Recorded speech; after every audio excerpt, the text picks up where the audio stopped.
Blazers point guard Damian Lillard found inspiration for staying in Portland from the recent title runs, as he told The Athletic. Here he said, quote, "I was sitting there and I was like, it can really be done. That's how I feel. It can be done." And said that after watching Milwaukee specifically, I was even more convinced, he said. So, Brian, the Bucks inspiring Dame to ride it out in Portland. BS or real talk? Well, it's kind of BS because he watched them win, and then he spent the rest of the summer, like, hedging about whether he wanted to be there. Now, I know he's in now. Now he's made it clear he's in. But he was on the fence after watching that. If I was a cynic, which I am, I would say he watched them trade for Drew Holiday and thought, how about we trade a whole bunch of draft picks and stuff for a player like Drew Holiday, which they did not do. So maybe it's kind of real talk disguised.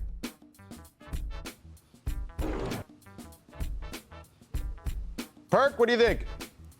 Well, sorry about that. My internet keeps going in and out because it's storming out here in Houston right now. It's kind of like the release date of the Donda album by Kanye West. It just kept going.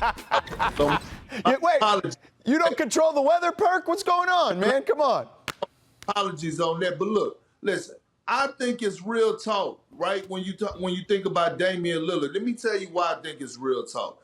The voice in the locker room. He's been able to sit down with Chauncey Billups. We got to remember, I keep going back to Chauncey Billups winning that championship in Detroit. They wasn't heavy favorites when they won the championship. Matter of fact, they were slept on a lot, right? I know they made the trade and got Rasheed Wallace, but it wasn't like they were just dominant, right? And when you look at the Portland Trail Blazers and you look at them offensively, they're one of the best teams offensively. They could go to war for a scoring with the best of them. Defensively is where they lack at. And defensively, a lot of it has to come with you within, right? Accountability. Like playing with Ray Allen, he wasn't known as the best defender.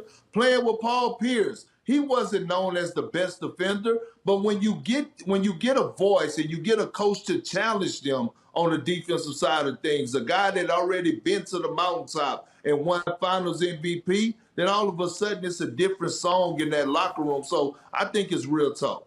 I'm going to say real talk because I know Dame, I think it does tug at his heartstrings to want to stay in one place. Whether that continues to be the case, we'll see. Lastly, out of Miami, after a second season without as much fanfare as his first season in the bubble, obviously in his playoff run, Tyler Herro told the Miami Herald, quote, "I'm ready for a bounce-back year, no question. I feel like I had a lot of expectations coming into last season, and some people are sleeping on me again. In that way, I'm going to wake up a lot of people again like I did in the bubble in my first year." So, Perk, Herro says he's waking people up, that they're sleeping on him in year 3. BS or real talk? That's BS. First of all, nobody was sleeping on him. Matter of fact, Tyler Herro made me look bad because I said before the season last year that he was going to make the All-Star team. I had high expectations for him. So nobody was sleeping on him last year. I'm actually sleeping on him right now. And he has to show me, instead of talking about it, that he's capable of actually going out there and deliver. So right now it's BS. All right, let's talk about real talk, and that's real money. This is his 3rd season. This is where you get paid or not as a player on your rookie contract. If he's the type of player he was last year, that's a good guy for a late lottery pick like he was. He'll make $15, $16 million in his next contract. If he's the guy he was in the bubble, which is the real talk he's talking, he will be a $25 million a year player, and the Heat will have a difference maker, not just a high-quality role player. This is a year ago. By the way, Perk, you weren't the only one who was banking on Herro. The Miami Heat wouldn't put him in trade talks for James Harden. They said, we got to hold on to this guy. And that didn't look so good after Harden was lighting it up in Brooklyn and Herro was not having a great season in Miami. So the Heat are invested in this being real talk, George. Yeah, I think they are invested, no question. But I'm going to go with Perk. This is BS. I got to see it to believe it, all right? If people were sleeping on you, it's because you put them to sleep. So wake them up. Let's go.